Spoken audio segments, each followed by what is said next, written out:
verset 13, la Bible dit, dans les visions qui s'est présentées à mon esprit pendant mon sommeil, j'ai regardé et voici un de ceux qui veillent et qui sont saints descendit des cieux.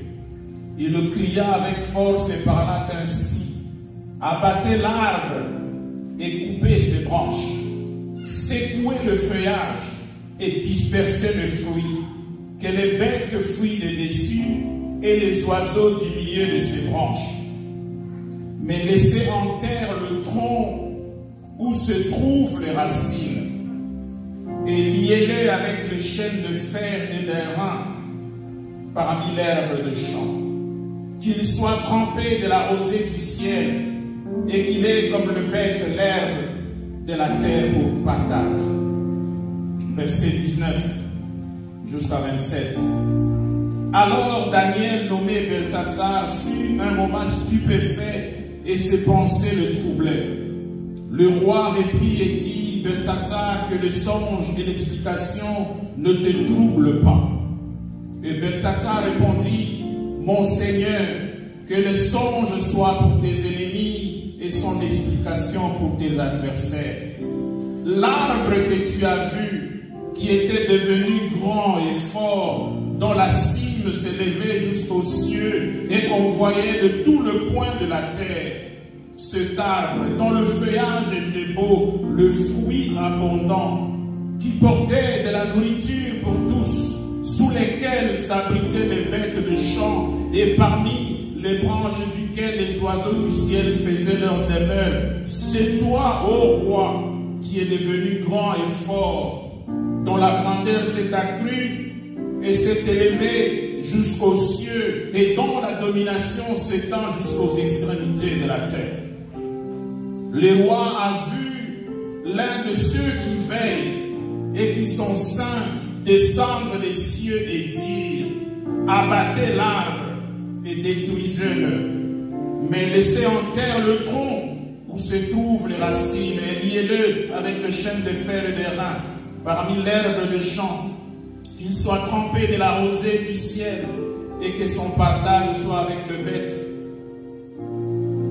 de champ, jusqu'à ce que 7 ans soient passés pour lui.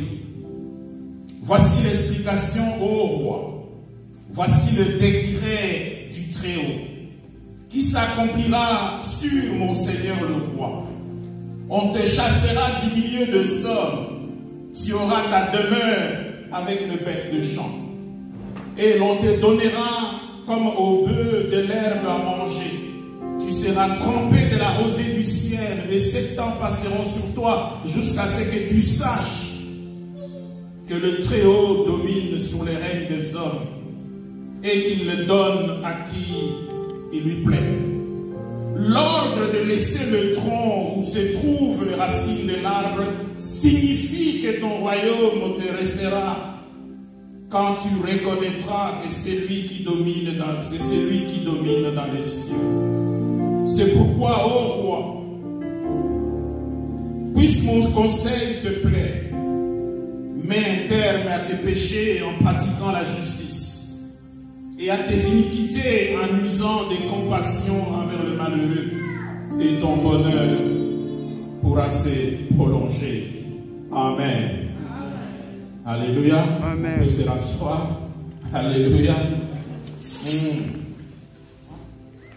Qui te relèvera après la tempête? Qui est-ce qui va te relever après la tempête?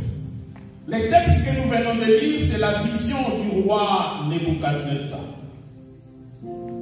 Et dans la vision, il se voit lui-même comme un arbre qui a grandi, un arbre qui est devenu fort, un arbre si important qu'il y a des fruits, un arbre qui, donc les oiseaux viennent poser leur nid sur l'arbre, et les animaux du champ viennent s'abriter en cet arbre. Alléluia. Chacune de nos vies peut être considérée comme un arbre. Un arbre. Nous avons commencé, nous grandissons. Le Seigneur nous bénit. Nous avons des maisons, nous avons des familles, nous avons de l'argent, des véhicules, des projets.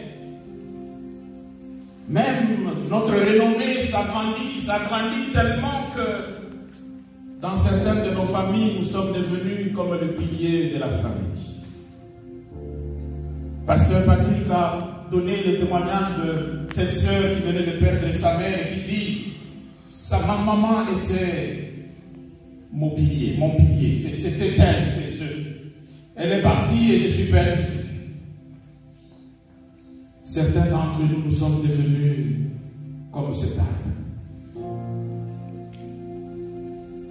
Nous sommes si bénis que nous sommes heureux. Et subitement, il y a un ordre. Un ordre de couper l'arbre. Bien-aimé, j'espère que cet ordre ne te concerne pas, mais ce que je sais, c'est que tel que nous sommes, il y a 3 groupes au milieu de nous. Il y a un groupe qui vient juste de passer par une forte tempête. Parce que la tempête de la vie ne cesse pas de souffler. Il y a un groupe qui vient à peine de passer une tempête. Il y a un groupe qui est au milieu de la tempête. Il y a un 3e groupe qui s'apprête à entrer dans la tempête.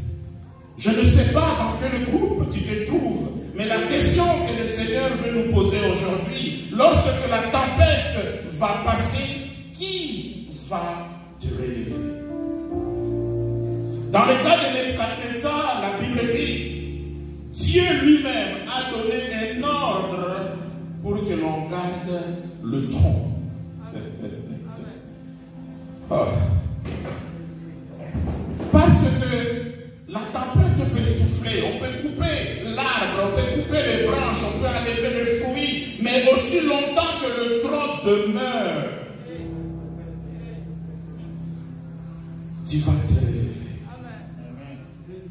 Mais ici donc ça veut dire que pour que tu te relèves après la tempête, il y a 2 conditions. Premièrement, il faut que tu disposes d'un tronc. Alléluia. Qui ou quoi est ton tronc? Qu'est-ce qui est ton tronc ou qui est ton tronc? Et deuxièmement, il faut que ce tronc soit suffisamment fort que après la tempête, que le tronc puisse subsister. Alléluia. Certains d'entre nous, nous considérons nos finances comme nos troncs. Alléluia. Nous considérons la famille comme le tronc. Nous considérons le travail comme le tronc, le diplôme comme le tronc. Oh, des fois, c'est même notre aspect physique comme le tronc. Nous nous disons après la tempête, je peux toujours compter sur ma beauté après la tempête. Je peux toujours compter sur mon diplôme après la tempête. Je peux toujours compter sur la famille.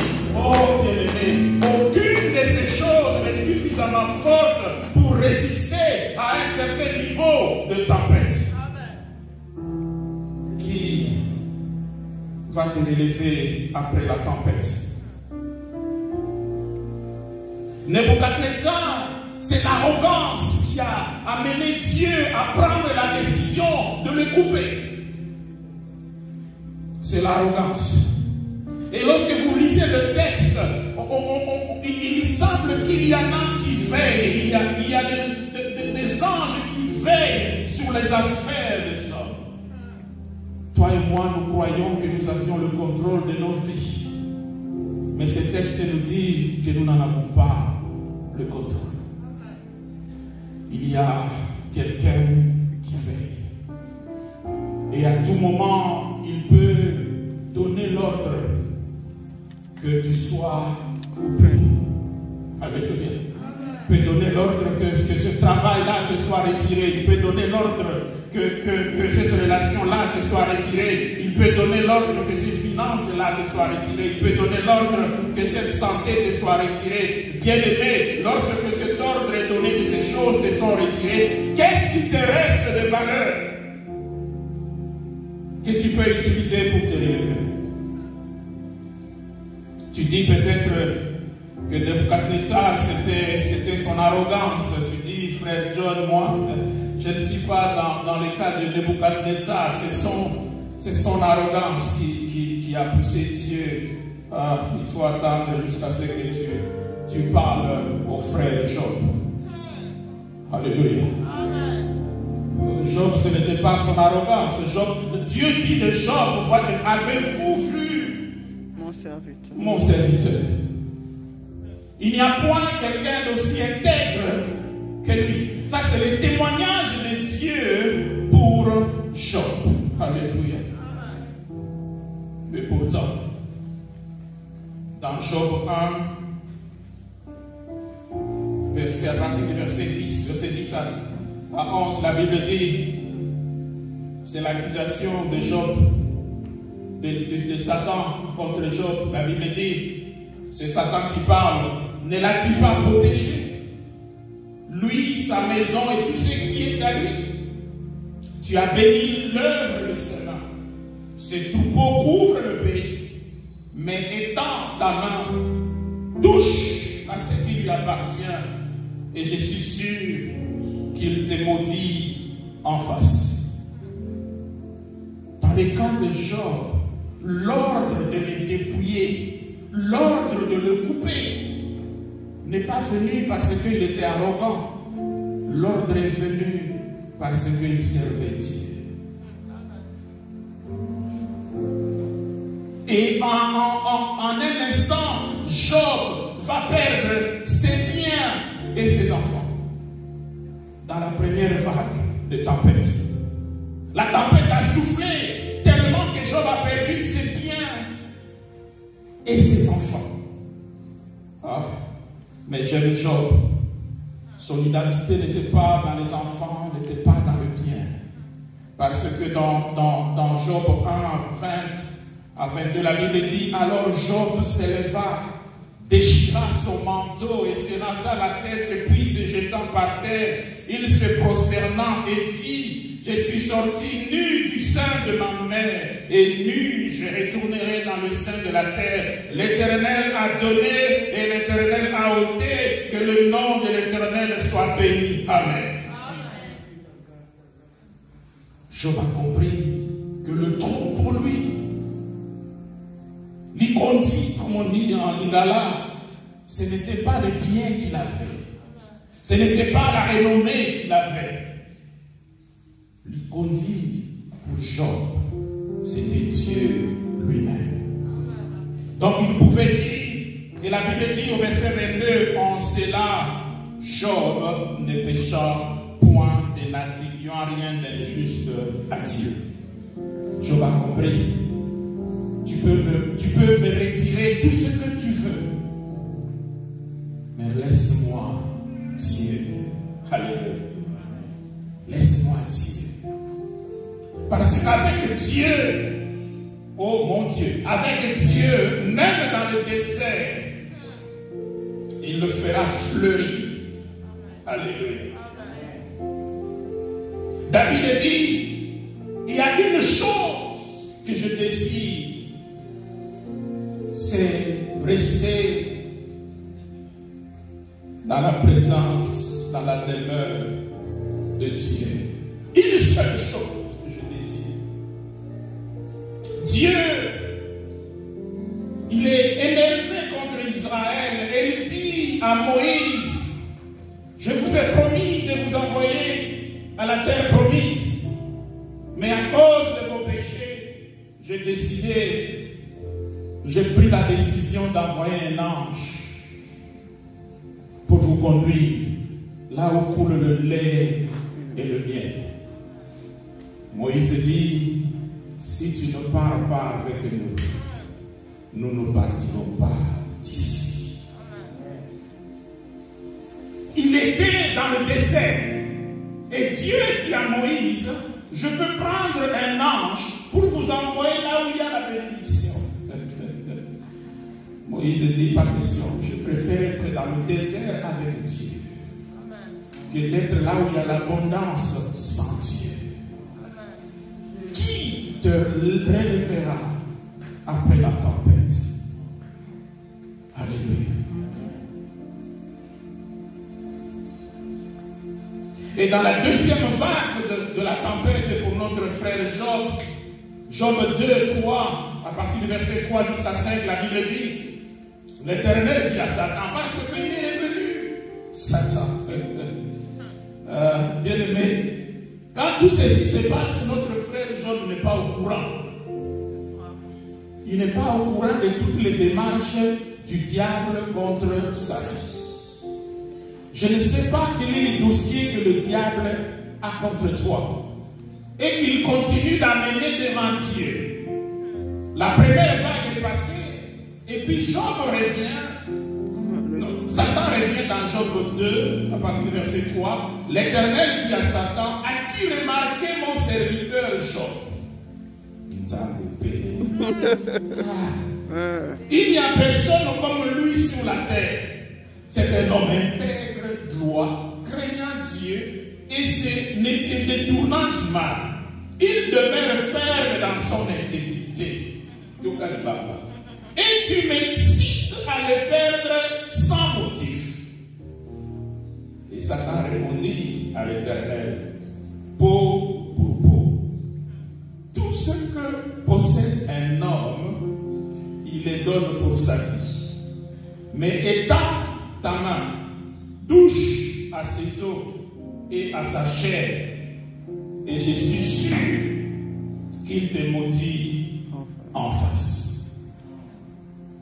Dieu dit, ok, alors si, bien aimé, Job, dans la suite, a perdu sa santé, a perdu sa femme. Pour moi, Job avait perdu sa femme.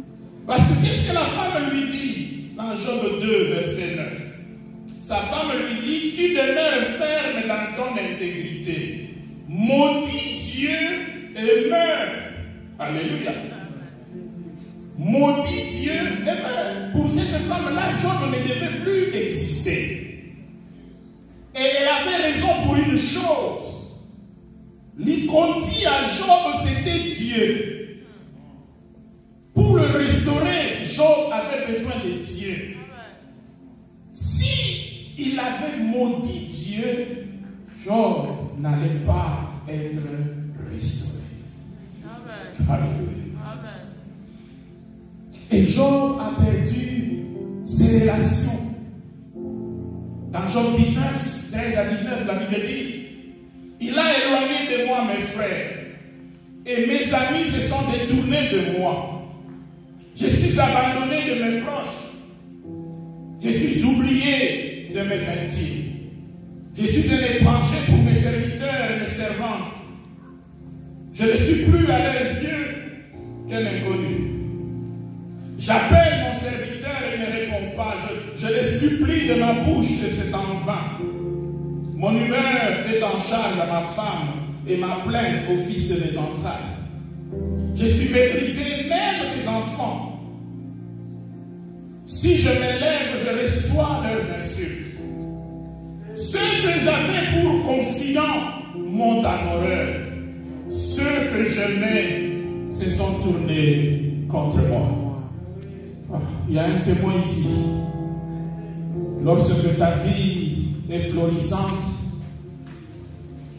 regarde les gens autour de toi. Tout le monde veut être ton ami. Tout le monde veut être proche de toi. Tout le monde veut te connecter à toi. Mais lorsque la tempête souffle, c'est à ce moment-là que l'on saura qui est avec toi. Je prie. Tu vois, des fois, certaines tempêtes, Dieu permet certaines tempêtes pour nous séparer de certaines personnes.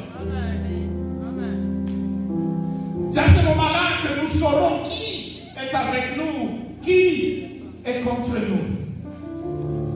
Et ici, cet homme qui était adulé, cet homme qui était béni, cet homme qui était un grand homme dans la société, mais parce qu'il vient de perdre ses enfants, il vient de perdre ses biens, sa santé, cela même Au preso. Cela même. Il dit, ceux que j'avais pour confidents m'ont en horreur. Ceux que j'aimais se sont tournés contre moi. Qui te relèvera après la trompette? Et lorsque nous lisons ce texte de Job, nous comprenons que Job avait compris que son identité n'était pas dans le bien, son identité n'était pas dans les personnes, son identité c'était dans l'Éternel qui a créé les cieux et la terre. Et lorsque vous lisez dans Job 42, à sa restauration 42, 10 à 11, la Bible dit, l'Éternel rétablit Job dans son premier état. Quand Job eut prié pour ses amis, et l'Éternel lui accorda le double de ce qu'il avait possédé.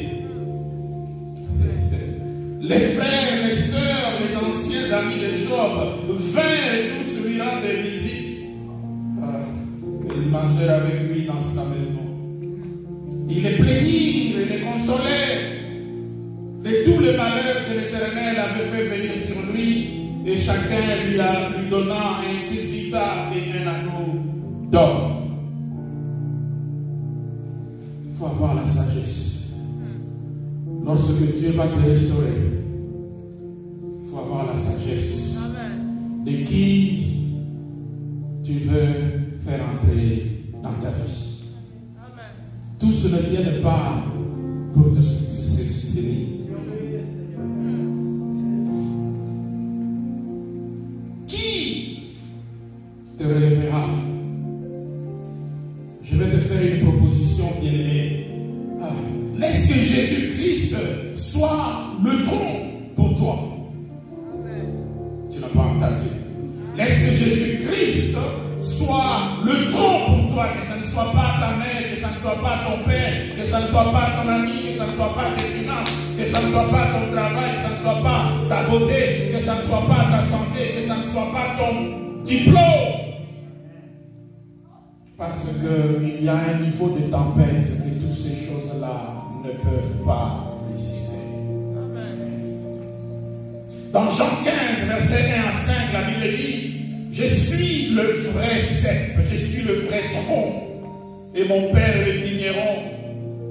Tout sarment qui est en moi et qui ne porte pas de fruits, il le retranche, et tout sarment qui porte du fruit, il le monte afin qu'il porte encore plus de fruits. Au verset 4, il dit, demeurez en moi et je demeurerai en vous. Comme le sarment ne peut lui-même porter du fruit, s'il ne demeure attaché au cep. Ainsi, vous ne pouvez pas non plus, si vous ne demeurez pas en moi. Je suis le cep, vous êtes le sarment. Celui qui demeure en moi et en qui je demeure porte beaucoup de fruits, car sans moi, vous ne pouvez rien faire. Amen. Bien-aimé, je ne sais pas à quel niveau tu es, quelle est ta relation avec le tronc, avec Jésus-Christ. Tu me dis, mais frère John, est-ce que j'ai une preuve qu'il est qualifié pour ça? Il m'a permis d'amener un petit résumé de son curriculum vitae. Alléluia. Point 1, qualification. La Bible dit dans Jean 1, 1 à 3, au commencement était la parole était avec Dieu, et la parole était Dieu. Elle était au commencement avec Dieu, et toutes choses ont été faites par elle, et rien de ce qui a été fait n'a été fait sans elle. Alléluia. Quelle qualification. Et dans Genèse 2, 7, la Bible dit, l'Éternel Dieu forma l'homme de la poussière de la terre, et souffla dans ses narines un souffle de vie, et l'homme devint une âme vivante. Jésus-Christ a présidé, a participé à cette réunion-là. Alléluia. La réunion qui a fait que toi et moi, nous sommes devenus des âmes vivantes. Et dans Galates 3, 13 à 14, la Bible dit, Christ nous a rachetés de la malédiction de la loi, étant devenu malédiction pour nous, car il est écrit, maudit est quiconque est pendu au bois, afin que la bénédiction d'Abraham et pour les païens soit son accomplissement en Jésus-Christ et que nous recevions par la foi l'Esprit qui avait été promis. Alléluia. Ah, tu vas me demander, mes frères John, quelle est son expérience professionnelle? Ah, dans Luc 4, 18 à 19, la Bible dit: l'Esprit du Seigneur est sur moi parce qu'il m'a oint pour annoncer une bonne nouvelle aux pauvres. Il m'a envoyé pour guérir ceux qui ont les cœurs brisés, pour proclamer aux captifs la délivrance et aux aveugles le recouvrement de la vue, pour envoyer libres les opprimés et pour publier une année de grâce du Seigneur. Quelle expérience professionnelle. Tu dis, mais oui, mes frères John, c'est quoi son niveau d'éducation?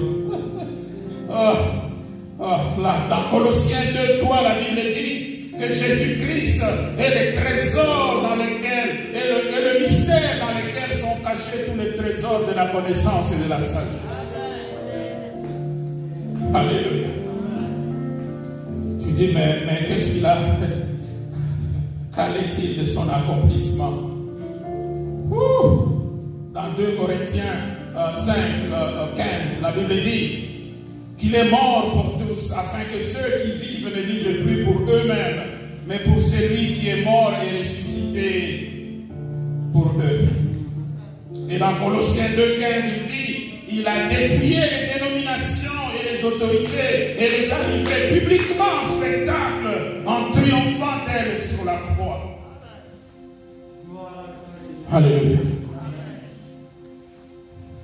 Voici le tronc sur lequel toi, tu dois mettre ta confiance. Ne mets pas ta confiance sur l'argent. Ne mets pas ta confiance sur les hommes. Et si tu mets ta confiance sur Jésus-Christ, tu pourras leur dire avec Michée ceci. Dans Michée 7 à 9, la Bible dit: pour moi, je regarderai vers l'Éternel. Je mettrai mon espérance dans les dieux de mon salut. Mon Dieu m'exaucera. Ne te réjouis pas à mon sujet, mon ennemi. Car si je suis tombé, je me relèverai. Si je suis assise dans les ténèbres, l'Éternel sera ma lumière. Je porterai la colère, je supporterai la colère de l'Éternel, puisque j'ai péché contre lui.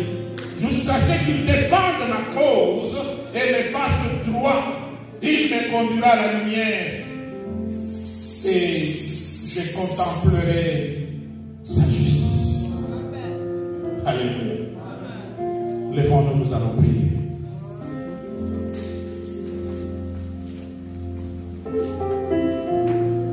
Là où tu es, prends une seconde, une minute. Si tu es ici et tu n'as jamais accepté Jésus-Christ comme ton Seigneur et Sauveur, je te prie de venir. Nous allons prier pour que Jésus-Christ devienne ton tronc. Même si on t'enlève tout, on t'enlève le travail, on t'enlève tout, Jésus-Christ, qu'il puisse te restaurer, qu'il puisse être celui qui va te relever. Ou si tu estimes que ta vie avec Jésus a besoin d'une relance, quelque part tu estimes que tu as besoin de renouer ta vie avec le Seigneur. Bien-aimé, viens, nous allons prier. Ne te préoccupe pas du voisin, ce n'est pas son problème. Si tu es là, tu dis: Seigneur, je veux renouer avec toi, je veux renouer ma vie avec toi. Bien-aimé, viens. Viens, nous allons prier. N'aie pas honte du voisin, n'aie pas honte de la voisine. Ceci, c'est entre toi et Dieu. Viens, mon frère, viens, ma soeur. Viens, nous allons prier. Il dit: Seigneur, je veux renouer ma relation avec toi. Parce que le jour où la tempête va frapper, oh Seigneur, je ne veux pas